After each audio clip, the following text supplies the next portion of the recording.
ఇది ట్రోలింగ్ చేస్తున్న వాళ్ళందరూ ఏదో ఒక రాజకీయ పార్టీకి చెందిన వాళ్ళు, మామూలు వాళ్ళు కాదు. దీని వెనుక రాజకీయ పార్టీలే ఉంది.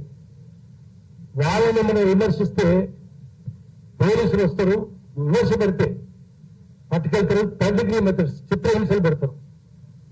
మనం చూసినాం వెంకటరెడ్డి కేవీఆర్ ఆయన అన్నమాట ఏంది, వేరే ఛానల్లో సోషల్ మీడియాలో మామూలు మీడియాలోనే చంద్రబాబు నాయుడు దేవునితో పోల్చినారు. ఆయన ఏం చెప్పిండు, ఒక మనిషిని ప్రవక్తతో కూడా పోల్చొద్దు. ప్రవక్త అంటే దేవుని దూత, దేవుని దూతను కూడా దేవునితో పోల్చొద్దు. మనిషిని కాదు, దేవుని దూతను కూడా పోల్చొద్దు. అట్లాంటప్పుడు మీరు చంద్రబాబు నాయుడు ఎట్లా పోలిస్తారు? అట్లంటే దేవుని అవమానించినట్టు అన్నాడు.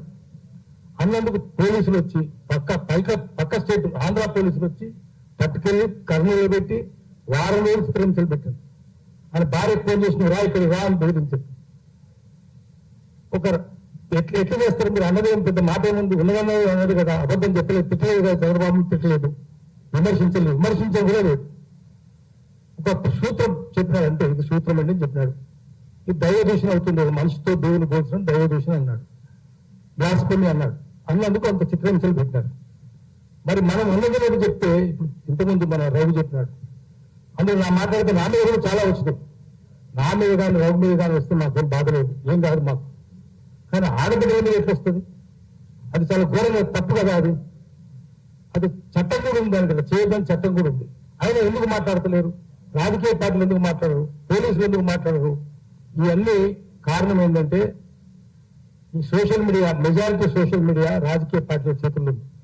మనం స్వతంత్రంగా ఉన్నాం. మనం సోషల్ మీడియా, అది అన్సోషల్ మీడియా. అన్సోషల్ మీడియా వాళ్ళ చేతుల్లో ఉంది. అందుకనే వాళ్ళు ఇష్టం వచ్చినట్టు చేస్తా ఉన్నారు. పత్రికలు వాళ్ళ చేతుల్లోనే ఉంది, టీవీ మీడియా వాళ్ళ చేతుల్లోనే ఉంది, శాటిలైట్ ఛానల్ వాళ్ళ చేతుల్లోనే ఉంది, సోషల్ మీడియా కూడా వాళ్ళ చేతుల్లోనే ఉంది. So called social media, WhatsApp media. దీన్ని అన్నింటినీ తట్టుకోవాలంటే ఇంకో బాధ ఏంటంటే వాళ్ళకి పెద్ద వ్యూయర్షిప్ లేదు, మనకి ఎక్కువ వ్యూయర్షిప్ ఉంది, ఇక్కడ వాళ్ళకి ఎక్కువ వ్యూయర్షిప్ ఉంది. రఘు పెడితే అనేక కామెంట్స్ వస్తుంటాయి. కామెంట్స్ నాకు ఎప్పుడైనా చాలా వస్తున్నాయి, నేను బాధపడలేదు. ఏవో మాట్లాడాడు పవన్ కళ్యాణ్, కోతులు అట్లనే ఎగురుతాయి, మనకేం బాధ లేదు, కోతులనే చెప్పినాం మనం. కానీ ఆడబిడ్డ మీద చేయడం తప్పు కదా. అస్మాబీ ఆశ్రమం ఎట్లా చేస్తారు, ఉపయోగం ఎట్లా చేస్తారు, తులసి మీరు ఎట్లా చేస్తారు? అందుకని మనం ఏం చేయాలంటే అందరం ఏకం కావాలి, సంఘీభావం ఉండాలి అందరి మధ్యన. సంఘీభావం ఉంటే పోరాటాలు అవుతాయి.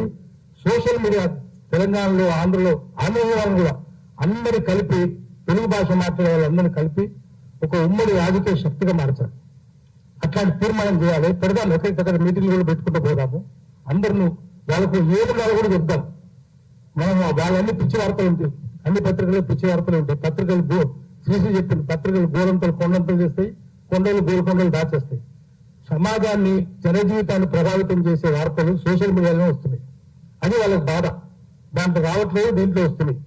అందుకని కష్టపడి చేస్తున్నారు. మనం వాళ్ళని మళ్ళీ వాళ్ళకి తగిన గుణపాఠం చెప్పాలంటే అందరం ఏకం కావాలి. ఏకమయ్యి సంఘీభావం అందరి మధ్య ఒక్కరికి ఆపద వస్తే అందరూ పోవాలి అక్కడికి ఆపద. దాని సంఘభావం, సంఘీభావం అంటే ఆపద సంఘవే, మేము ఎంత ఉన్నాం, మేము ఎంత నడుస్తామని చెప్పారు. అందుకని సంఘీభావం సృష్టిద్దాము, ఒక ఐక్యత సంఘటన కూడా సృష్టిద్దాము. దాని ద్వారా వాళ్ళందరూ గుణపాఠం నేర్పుతాం. నమస్కారం.